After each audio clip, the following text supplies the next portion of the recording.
Welcome to Nasdaq Trade Talks. I'm Jill Malandrino, Global Markets Reporter at Nasdaq. Joining us remotely we have Keith Casuccio. He's the head of Sigma X Squared with Goldman Sachs. We also have Scott Richard, Global Head of Business Development and Sales with the Execution Platforms business at Nasdaq. We're going to take a look at the importance of tech resiliency during heightened periods of volatility. Keith, Scott, thanks so much for joining us. Welcome to Trade Talks. During times of unprecedented market volatility, how can you know if your execution technology will measure up? What are some of the business continuity plans that you have in place? Yeah, well, thank you very much for having me on today.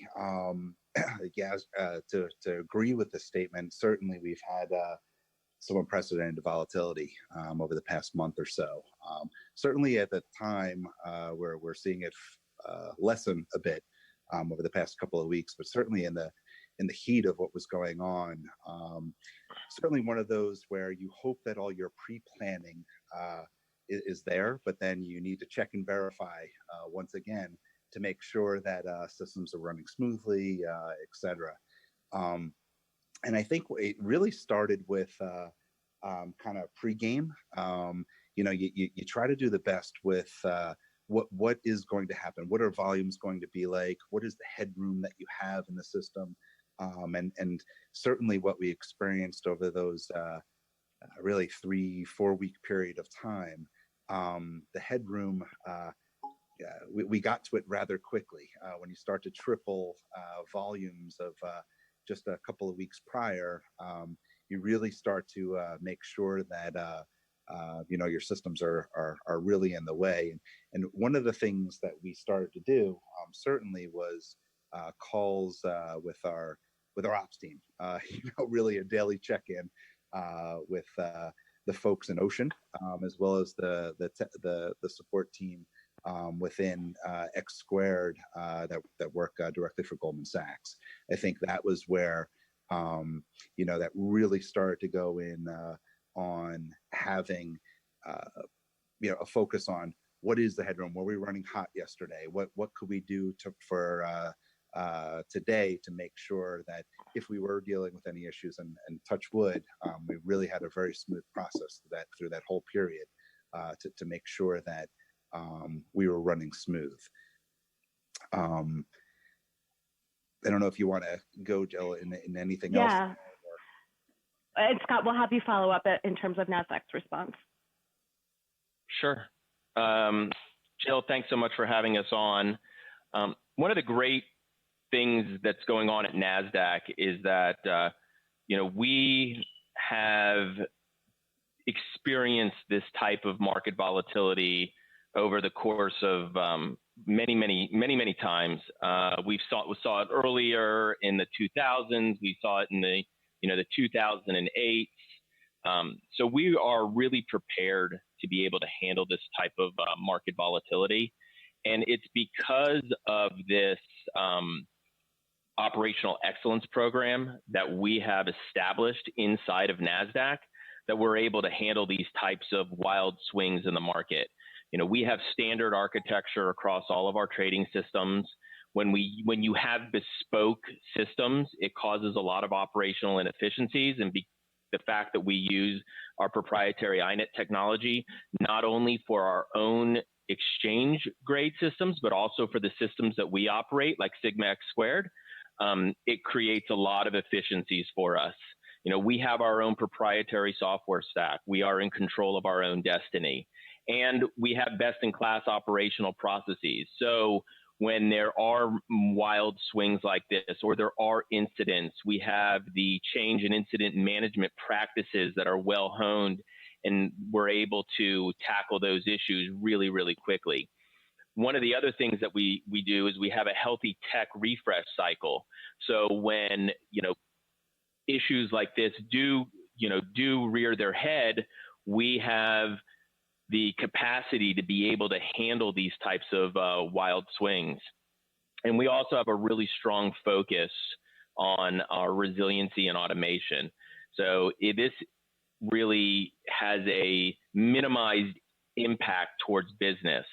One of the great things that we have been able to do with Goldman and Sigma X Squared is really refine our operational efficiencies over the last 3 years. So in that aspect, it's been a great partnership in terms of working with them and working with their team. So this is so everything that we've worked for the not only at Nasdaq as a whole, but even within the Nasdaq Execution Services group, we've done it to create best practices so our clients and are really are able to keep their systems up and trading and being able to serve the capital markets. That's a great point, Jill. If I could just add a couple Sure. of more items there. The pre-planning that I was talking about earlier is something that we do with Ocean. One of the main ways that we go through is we have this monthly review. And in that review, we go through a whole host of different checks just to see, where are we from a market data standpoint, to again, how is the system actually functioning? Are our clients in a good place from connectivity, et cetera? And those are the things that you can pre-plan. One of the things that certainly came into the metric here was, the new dynamic of working from home. I think that was kind of one of those newer scenarios where when you have the BCP planning come into play is, did we anticipate that more than 98% of our staff are going to be at several locations and working there? Fortunately, both Goldman and I think Ocean, certainly with this product, has done a really good job by being able to support our systems from these end destinations. That was one that until you got put into the situation, sure, there's testing and there's a lot of systems and a lot of people put a lot of effort into it, from Confluence pages and other systems. But that was one of the benefits that we had with the Goldman Ocean connectivity, that communication systems, support of those systems, all didn't skip a beat. And I think that's a testament to both parties. Okay, Keith, and I'm going to have you stay with me here. What have been some of the biggest concerns or challenges that you have had and how you address these? And then Scott, I'll ask you to follow up following Keith's response. Yeah, maybe I'll stick on that same point. Certainly this is, like Scott said, we've seen volatile times in the past. And when it comes just to the trading markets, fortunately, some of us that have been around for a few years know that markets can be volatile, and it can be a prolonged period of time or for a few weeks at any given point. The issue that came into play with this one was the safety of our staff and their families. The majority of the staff that support Sigma X Squared are located in New York or located in Manhattan, you had a personal dynamic that was going on with our systems. That how do you support this product? How do you make sure that people have all their systems at home? And fortunately, I think Goldman did a phenomenal job with being able to staff the team with not just the hardware of a computer or a larger screen monitor or recorded voice lines, because we trade synthetics and other businesses of our swaps and other parts of our business. But it was kind of the making sure that the team was safe and sound with their families. So that was one where certainly was probably the biggest concern for us. Just making sure that staff was comfortable to be able to support our product, and of course be there for our customers. As what we certainly felt over that 4th, 5th week period of enhanced volatility, our clients were going through the same thing. So we wanted to be there for them, make sure that the product was up and running for them, and certainly helping them buy and sell when they needed to. Yeah, and Jill, for us, I want to echo what Keith said as well. The human factor was a big piece for Nasdaq. We needed to make sure our staff was safe and sound, that their families were safe and sound. We got an early jump on the social distancing piece, and we've been able to work from home and be able to run the markets from a market technology perspective very seamlessly, which has been really great. The other big concern for us was our client base, and how do we continue to develop continue to fix issues if there are any, and also provide the level of support that they're accustomed to.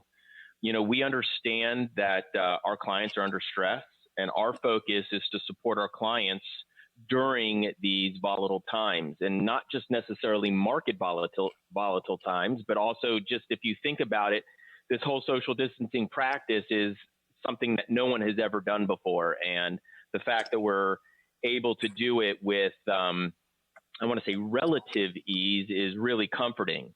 I mean, the other big concerns and maybe challenge is this increased volume. I mean, we are seeing record volumes on the street, and it's been really remarkable to see how our systems are being able to hold up to it. Having the necessary operational support, so Keith and his team can reach our team in order to make sure that Sigma X Squared is running correctly. And then the other things that we need to make sure of is, like, if you think about it from an operational perspective, do we have enough headroom within our systems? Do we have enough capacity? Do we have the right hardware, enough hardware to help rebalance if there's a need? Do we have the right amount of memory and disk capacity? And the answer to those questions is yes. We have found that we do, that our systems are resilient, and they've been really handling things very well. And that then allows, when we know that these systems are working and working properly, that then gives the Goldman team the ability to focus not only on their system and their trading, but it also allows them to go back to their clients and being able to say to them, yeah, hey, we're up, we're trading, we're running, we're able to execute your orders. And then it also, coupled with the fact, back to the human factor, it allows Goldman and their team to be able to really work on the human element of this whole pandemic. All right, and Keith, given the added layers of complexity associated with financial services firms in terms of regulatory obligations, what are you seeing as the key challenges currently and also moving forward? Yeah, I think it's been interesting because kind of talking about other periods of volatility, and of course, if you go back to the quote unquote financial crisis 10 years ago or so, in there, what we had to be prepared for was what's going to be thrown at us, right? Kind of coming into a more stable period, or at least a lot of us feel that way, certainly not to the heightened point of before, was, will there be short sale bans? Will there be, what are the type of regulatory changes that would be put in place? And when you run a system or a matching engine or something that's bound by in this instance, Reg ATSN, what would need to be changed to be able to stay compliant with that? Now, I'd say the only area where some things have changed really are where the social distancing has come into place, and those exchanges, not just in the equities markets, but the other asset classes that have floors where there's a congregation of many bodies, humans, in a single spot. Those certainly, as we all know, have closed. So there were some changes that happened there, but there also that happened more so on kind of smart order routers and those types of systems that are in there. But the kind of going back to your question, the key challenge is what's going to change. That's one of the things that the dynamic of a social type of tragedy, if you will, that's going on right now. We just don't know what dynamic's going to be thrown at us. But it does seem that the regulators have certainly stayed on top of things, from what I personally have seen, at least, that they've kept the markets running. There's been a lot of great effort by folks, both certainly in the banks, brokers world and the exchange world, to keep the system functioning. And I think that does have a lot to do with the pre-planning, but also the state of technology and a lot of the rules that have been put in place since the last time that we saw this heightened period of volatility. Yeah, I agree. I think right now our job for this industry is really keeping the lights on and maintaining business as usual for the global financial economy. I think that it would behoove us to not rock the boat so much in the near term, considering there's so much uncertainty of when people are going to be able to go back to their offices or when the government is going to be relaxing social distancing guidelines, when the governors of certain states are going to be doing that as well. There's just so much up in the air. And I see that certain industry-wide testing and implementations of new regulation becoming tougher to implement in this current environment. I mean, I know that we're all moving forward and full steam ahead internally in our organizations with regards to CAT, but it's nice to see that the SEC is kind of pushing that out a bit. I think you'll also see, Jill, that most markets are going to avoid changing anything major right now, like no major new functionalities that's going to require SEC sign off or things of that nature, because it's just not at the highest priority level. It's really hard to implement change in this environment until really the dust settles. So I think you'll see a lot of status quo for the time being, but it won't last that way forever. That's for certain, because our markets are ever evolving and there's always something new on the horizon. And we look forward to when we can get back to maybe what will be a new normal. All right, we certainly do. And to quickly wrap up here, Keith, we'll start with you. We want to learn more about the partnership with Nasdaq going through these unprecedented times in the market. And Scott, I'll ask you to follow up. Yeah, so thanks again for inviting me on today. I think it's always hard because we're still in volatile times, but to date we've held up rather well. The partnership between our two companies. I think that fortunately, even with the explosion of market data that's happened over the system, as well as the regulatory halts, which we've never seen before. Those were certainly scenarios where you have a good plan and then you get thrown into the fire. And fortunately for us, for both of our companies, we got through it rather unscathed. So it was a true testament to the partnership that our two companies have. Most importantly, though, I would say is the client experience, right? We do this for our clients, and the piece that we've got a lot of feedback from many of the direct subscribers specifically to this product has been how well we've held up even in the most challenging of technical times, those periods during that market open and during the market close, or the time period coming up into the 4 o'clock closing period for names. I think that's where clients really appreciate when your system holds up and you're there for them, giving them certainty of mind of whether or not they're in a position or not. Or certainly an out when they don't have an execution in your destination.